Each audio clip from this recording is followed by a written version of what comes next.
Shalom saudara-saudari yang terkasih dalam Tuhan, selamat datang di channel Gembala Kristus. Sebelumnya jangan lupa share video ini, dan bagi yang belum jangan lupa subscribe Gembala Kristus. Terima kasih. Shalom sahabat Gembala Kristus. Sebagai orang Kristen, kita sering mendengar istilah Allah Tritunggal.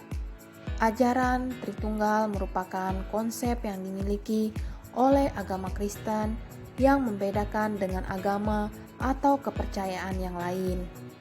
Allah Tritunggal menyatakan bahwa Allah itu Esa atau satu, namun memiliki 3 entitas, yaitu Bapa, Anak, dan Roh Kudus. Ketiga entitas itu merupakan satu kesatuan yang tidak dapat dipisahkan, tetapi memiliki peranan masing-masing. Jika kita mencari seluruh ayat Alkitab tentang Allah Tritunggal, sebenarnya tidak ada satupun kata Tritunggal yang dinyatakan di dalam Alkitab. Akan tetapi ajaran Allah Tritunggal sudah muncul di Alkitab, baik di dalam Perjanjian Lama dan semakin diperjelas di Perjanjian Baru. Tidak adanya kata Tritunggal di dalam Alkitab, akan tetapi Alkitab banyak yang menjelaskan konsep ini. Lalu, ayat-ayat mana yang mengajarkan tentang ajaran Allah Tritunggal? Pertama, ajaran Allah Tritunggal dalam Injil Matius. Matius 28 ayat 19, "Karena itu pergilah, jadikanlah semua bangsa muridku, dan baptislah mereka dalam nama Bapa dan Anak dan Roh Kudus." Ayat ini adalah perintah Tuhan Yesus kepada murid-muridnya untuk memberitakan Injil kepada segala bangsa dan menjelaskan tentang baptisan bagi orang percaya, yaitu dibaptis dalam nama Bapa, Anak, dan Roh Kudus. Kedua, ajaran Allah Tritunggal dalam Injil Yohanes. Yohanes 14 ayat 26, "Tetapi penghibur yaitu Roh Kudus yang akan diutus oleh Bapa dalam namaku, Dialah yang akan mengajarkan segala sesuatu kepadamu dan akan mengingatkan kamu akan semua yang telah kukatakan kepadamu."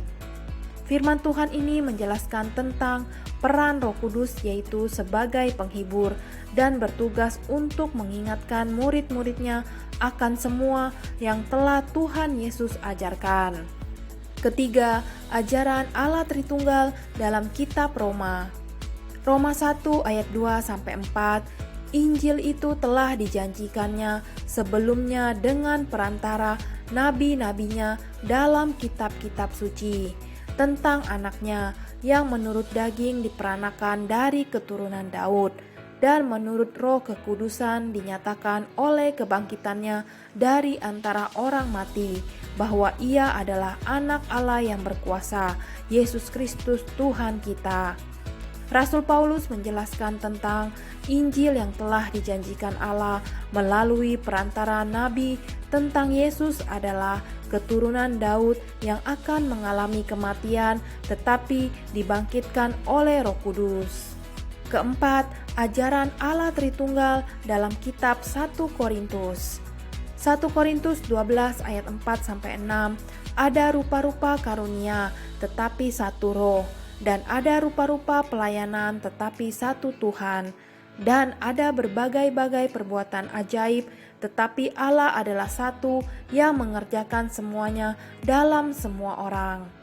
Di sini juga Rasul Paulus menjelaskan ada rupa-rupa karunia, rupa-rupa pelayanan, rupa-rupa perbuatan ajaib, tetapi satu Tuhan. Kelima, ajaran Allah Tritunggal dalam kitab 2 Korintus. 2 Korintus 13 ayat 13, "Kasih karunia Tuhan Yesus Kristus dan kasih Allah dan persekutuan Roh Kudus menyertai kamu sekalian." Firman Tuhan ini juga berbicara tentang Allah Bapa, Allah Anak, dan Allah Roh Kudus. Jadi perlu diketahui, gereja tidak pernah menciptakan ajaran Allah Tritunggal seperti yang sering dituduhkan oleh banyak orang. Gereja hanya merumuskan ajaran Allah Tritunggal agar mudah dipahami berdasarkan Alkitab, karena Alkitab adalah sumber kebenaran. Ajaran Tritunggal bukan berarti ada 3 Allah. Mari kita tetap bersyukur dengan iman percaya kita pada kebesaran Allah. Tuhan Yesus memberkati. Amin. Terima kasih sahabat Gembala Kristus telah menonton video ini. Sampai jumpa di video-video berikutnya. Tuhan Yesus memberkati.